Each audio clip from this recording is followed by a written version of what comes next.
तो ये था पूरा गॉस के प्रमेय का सत्यापन। अब इसके बाद हम इसी प्रमेय के, गॉस की प्रमेय के अकॉर्डिंग ही हम ये चलेंगे कि गॉस की प्रमेय से कूलाम के नियम का सत्यापन कैसे करें। उसके लिए देखो डेरिवेशन क्या है, इसको मैं हटा देता हूँ यहाँ से। और सुनिए, हम अब पढ़ने वाले हैं गॉस के नियम से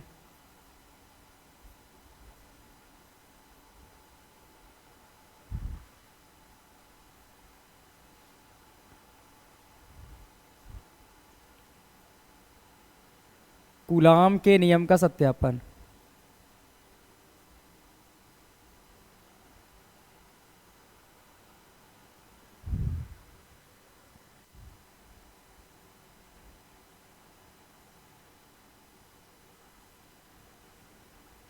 ये एक इम्पॉर्टेंट डेरिवेशन है, क्योंकि बहुत बार ऐसा करके पूछा गया है कि गॉस की प्रमेय क्या है और गॉस की प्रमेय से कूलाम के नियम का सत्यापन कीजिए।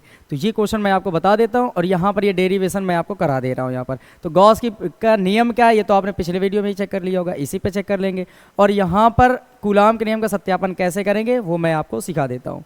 तो यहाँ से सबसे पहले आपको जैसे गॉस की प्रमेय में एक बंद काल्पनिक पृष्ठ लेना था, तो ये ले लो। मान लिया कि ये गॉसियन पृष्ठ है जो बंद है और काल्पनिक है, और यहाँ पर क्यू आवेश रखा है बिंदुओं पर। उसी तरह यहाँ पर एक काट लेना है भाग,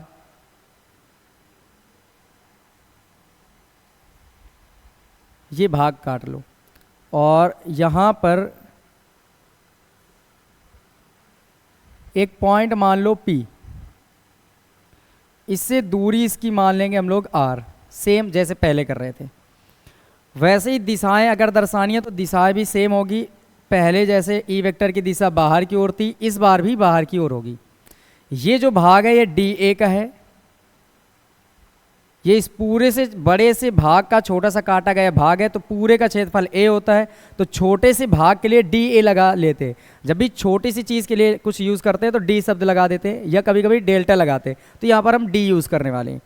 फिर इसके बाद अगर मैं पूछूं कि ये वही चीज़ है कि अगर ये DA है तो इसका क्षेत्रफल दिशा किधर होगा, क्षेत्रफल सदिश की, तो आप ये कहेंगे अगर ये बॉल है, ये यहाँ पर कट किया गया है, तो अगर ऐसे कट किया गया तो मैंने कहा था क्षेत्रफल सदिश की दिशा उस पृष्ठ के तल के लंबवत बाहर की ओर होती। अंदर तो बॉल है तो समझ लो अंदर तो आ नहीं सकते, तो ऐसे रख के देखो बाहर की ओर।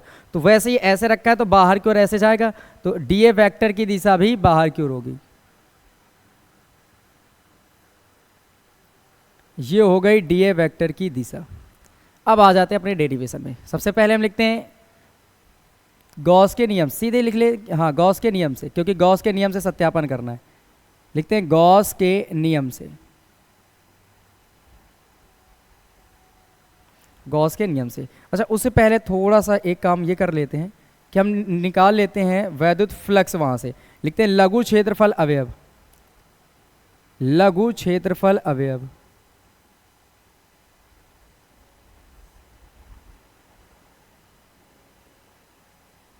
DA से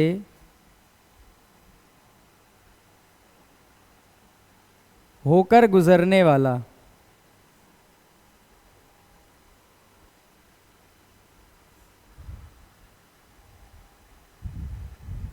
वैद्युत फ्लक्स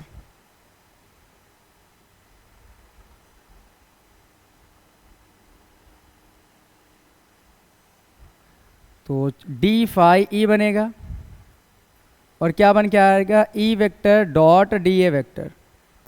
ये सेम प्रोसीजर है जैसे पहले हम लोगों ने किया था। तो D फाई E बराबर क्या बन के आ जाएगा, EDA cos theta, EDA cos theta. अगर यहाँ से थीटा की वैल्यू निकालनी है तो हमें 0 लेनी होगी। मैंने समझाया था थीटा E वेक्टर और DA वेक्टर के बीच का कोण होता है। E वेक्टर देखो बाहर की ओर है, DA वेक्टर भी सीधे बाहर की ओर है, तो दोनों एक ही दिशा में है। इस वजह से एंगल कितना हो जाएगा इनके बीच, 0। तो D फाई E बराबर आ जाएगा EDA कॉस 0, और कॉस 0 अंश का मान होता है 1।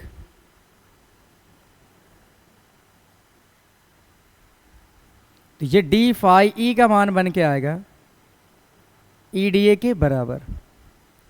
ये तो फिर से वही बात हो गई कि छोटे से भाग के कारण कितना है। फिर हम क्या निकालेंगे, इस टोटल पूरे भाग से, इस संपूर्ण पृष्ठ से होकर गुजरने वाला कितना वैद्युत फ्लक्स होगा। तो यहाँ से मैं इसको थोड़ा सा सिलेक्ट करके हटाता हूँ।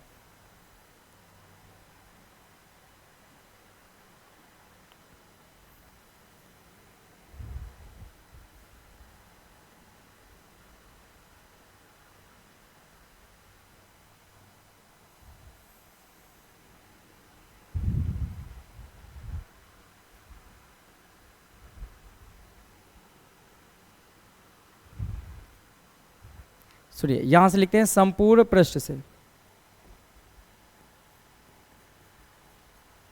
संपूर्ण पृष्ठ से होकर गुजरने वाला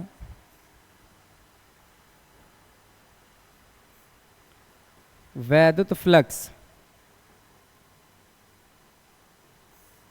तो यहां पर क्या करेंगे हम, संपूर्ण समाकलन का चिन्ह लगाएंगे, तो ये बन जाएगा डी फाई ई और इधर बन जाएगा ई डी ए, और इसके बाद से हम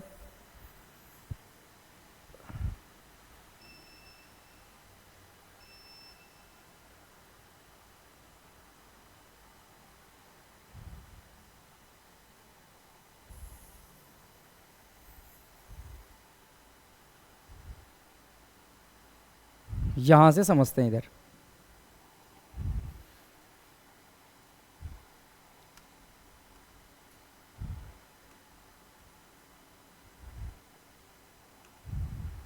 देखिए इसके बाद से ये क्या निकलेगा, ये तो आपको पता है, ये डी फाई ई किस में बन के आ जाएगा, फाई ई में। जिनको ना है वो फिर से एक बार समझ लें, अगर समाकलन में डी एक्स लिखा है तो इसका आंसर एक्स होगा, डी के बाद जो आएगा वो आंसर, अगर डी टी है तो आंसर टी आ जाएगा, अगर डी यू है तो आंसर यू आ जाएगा। आगे सी नहीं लगाना क्योंकि मैथमेटिक्स आपको नहीं पढ़नी है, केवल फिजिक्स के हिसाब से चलना है। तो डी एक्स है तो एक्स, डी टी है तो टी, डी यू है तो यू, मतलब डी के बाद जो आ रहा है वही आंसर है। तो यहाँ पर डी फाई ई है तो आंसर फाई ई आ गया, ई बाहर आएगा, यहाँ ई तो हट जाएगा, और बोलो ये डी ए है तो आंसर क्या आ जाएगा, ए। ये या तो ऐसे लगा लो इसमें एक बार, डी ए, ई बाहर आ गया। क्यों बाहर आया, क्योंकि डी के बाद जो होता है, जैसे यहाँ पर ए है तो ए वाली ही चीज़ें केवल अंदर रहेंगी, अदरवाइज जितनी भी चीज़ें वो सब इस चिन्ह के बाहर, तो यहाँ पर आ गया। अब यहाँ से अगर आप चाहो तो जो संपूर्ण समाकलन है डी ए, इसका मतलब ये है जो छोटा छोटा भाग है उसका पूरा भाग लेना है, तो ये छोटे छोटे भाग मिलाकर पूरा एक गोला बना देंगे, और पूरे गोले का क्षेत्रफल कितना होता है, 4 पाई आर स्क्वायर। देखिए ये छोटे छोटे भाग मिलकर एक पूरा संपूर्ण गोला बना लेंगे, और हर एक गोले का क्षेत्रफल कितना होता है, 4 पाई आर स्क्वायर। तो इस संपूर्ण समाकलन डी ए का पूरा मान हो जाएगा 4 पाई आर स्क्वायर। तो यहाँ से फाई ई बनेगा, और इधर आ जाएगा ई इंटू में 4 पाई एफ आर स्क्वायर। अब यहाँ से हम लगा लेंगे गॉस की प्रमेय से, गॉस के नियम से। गॉस के नियम से फाई ई की जगह में हम क्या यूज कर सकते हैं, क्यू अपॉन एप्सिलॉन नॉट। ये आप सत्यापित कर चुके हो, तो जहां फाई ई है वहां रखो क्यू अपॉन एप्सिलॉन नॉट, और इधर क्या है ई, और गुणे में 4 पाई आर स्क्वायर। आपको ये बात ध्यान रखनी है कि यहाँ पर ई का मान कुछ रखना नहीं है, जो जैसे है ई वैसे रखो, क्योंकि गॉस के नियम का सत्यापन कर रहे हो तो इधर वाली वैल्यू में गॉस का नियम लगाओगे, इधर ई तुम रखोगे नहीं अपने आप से, तो ये चीज़ें बन के आ गई। अब ये बताओ, ये 4 पाई आर स्क्वायर गुणे में इधर आएगा तो बटे में हो जाएगा, तो ये आ जाएगा क्यू, और नीचे आ गया ये 4 पाई, ये है एप्सिलॉन नॉट, और ये है आर स्क्वायर। देखो ये 4 पाई आर स्क्वायर नीचे आना था, और एप्सिलॉन नॉट भी नीचे है, तो 4 पाई आर स्क्वायर एप्सिलॉन नॉट, ये इतना पूरा नीचे आएगा। क्यू ऊपर 4 पाई, तो पहले एप्सिलॉन नॉट कर दिया फिर आर स्क्वायर कर दिया, उधर बचा ई। यहाँ से क्या समझेंगे, इसके गुणे में एक तो मान ही सकते हम, तो ये 1/4 पाई एप्सिलॉन नॉट अलग कर ले रहे हैं, ये ई बराबर पहले ई लिख दे रहे हैं, और इधर समझो ये 1/4 पाई एप्सिलॉन नॉट इतना अलग कर ले रहे हैं, और ऊपर बचा क्यू, नीचे बचा आर स्क्वायर, तो ये लिखेंगे क्यू अपॉन आर स्क्वायर। ये इतना बना के रखेंगे, ये है इक्वेशन फर्स्ट। और कोई इक्वेशन तो बनाई नहीं, ठीक है। अब यहाँ के बाद थोड़ा सा और बचा है और हल हो जाएगा ये।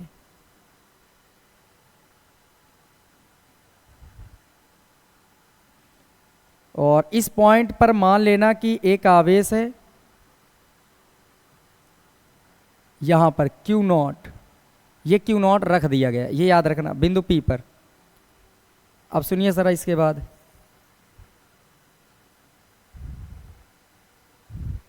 ये पहले ही मान लेंगे कि पी पर एक क्यू नॉट आवेश रखा है, तो यहां के बाद हम लिखते हैं अतः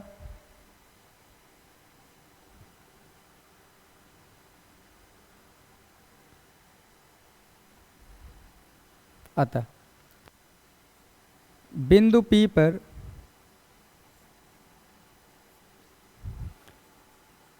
वैद्युत क्षेत्र, तो फॉर्मूला क्या होगा, E बराबर F अपॉन क्यू नॉट। यही पढ़ा था हम लोगों ने। बिंदु P पर, ये बिंदु P पर वैद्युत क्षेत्र कितना होता है, E बराबर F अपॉन क्यू नॉट। अब अगर मुझे F निकालना है, क्योंकि कूलाम के नियम का सत्यापन कर रहे हैं, और कूलाम का नियम मैं इधर लिख देता हूं ताकि याद रखें कि F बराबर 1/4 एप्सिलॉन नॉट Q1 Q2 बटे R का स्क्वायर होता है। ये बात आपको याद रखनी, इसका सत्यापन करना है। अब यहाँ पर Q1 Q2 नहीं नजर आएगा, बस दो आवेश नजर आने चाहिए और ये नजर आना चाहिए, R का स्क्वायर नजर आना चाहिए। तो यहाँ से सोचो अगर कूलाम का नियम निकालना है तो F की जरूरत पड़ेगी, ये Q नॉट बटे में इधर आएगा तो गुणे में, तो यहाँ से अगर समझ पाओ तो ये बन के तैयार हो जाएगा F बराबर E Q नॉट। ये Q नॉट बटे में इधर जाएगा तो गुणे में, तो F एक तरफ बचेगा, एक तरफ E Q नॉट, ये बन के तैयार। अब रखो F बराबर E की वैल्यू कितनी दे रखी है, ये है इक्वेशन फर्स्ट में, ये 1/4 epsilon not Q upon R square, तो इसकी जगह में आ जाएगा 1/4 epsilon not Q upon R square. ये केवल रखा है E की जगह में, अभी ये Q नॉट बचा है तो Q नॉट को ऊपर ही लिख दो। अब ये समझो, इस फॉर्मूले को ध्यान से देखो तो ऐसा लग रहा होगा कि ये इसी टाइप का है। F बराबर 1/4 epsilon not Q1 Q2 upon R square, तो Q1 की जगह में Q, Q2 की जगह में Q नॉट और नीचे R का स्क्वायर। तो यही है वो कूलाम का नियम। तो अगर ये चाहो तो आप समझ गए होंगे।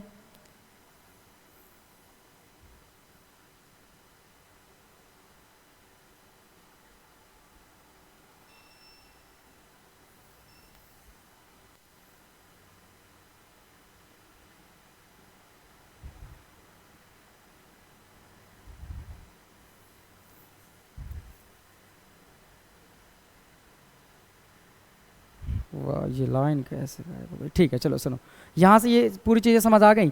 यही है कूलाम का नियम, चाहो तो लिख सकते हो कि यही है, यही कूलाम का नियम है।